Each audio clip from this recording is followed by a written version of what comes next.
কোরআনের সূরা নাম্বারগুলো এক পাশে লিখবেন 1 থেকে 114, আর প্রত্যেকটা সূরা নাম্বারের পাশে আয়াত সংখ্যাটা লিখবেন। প্রত্যেকটা সূরার নাম্বারের সাথে আয়াত সংখ্যাটা যোগ দিবেন। মজার ব্যাপার কি জানেন, এই 114টা নাম্বারের 57টা জোড়, 57টা বেজোড়। শুধু তাই না, ওই জোড় সংখ্যার যোগফল যোগ করলে হয় 6234, বেজোড় গুলো যোগ করলে হয় 6555, 6555 করে দেখেন ভাই, তর্কের কিছু নেই। এই 6555 কোথা থেকে আসলো? আপনি 1 থেকে 114 যে সংখ্যা সূরা চ্যাপ্টার এগুলো যোগ করেন, 1-এর সাথে 2, 2-এর সাথে 3, 3-এর সাথে 4, 70-এর সাথে 71, এভাবে যোগ করে করে আপনি 114 পর্যন্ত যদি আসেন, তাহলে সেই সংখ্যাটা হবে 6555।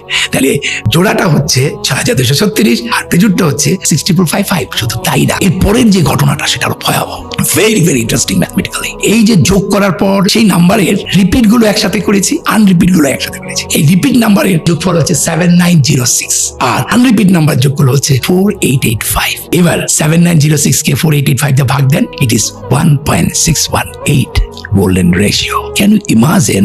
আপনি চ্যাপ্টার আর ভ্যাস নাম্বারকে যোগ করার পর রিপিট আনরিপিট করে আলাদা করবেন, তারপর রিপিট নাম্বারগুলোকে আনরিপিট নাম্বার দিয়ে ভাগ দেওয়ার পর গোল্ডেন রেশিও হবে।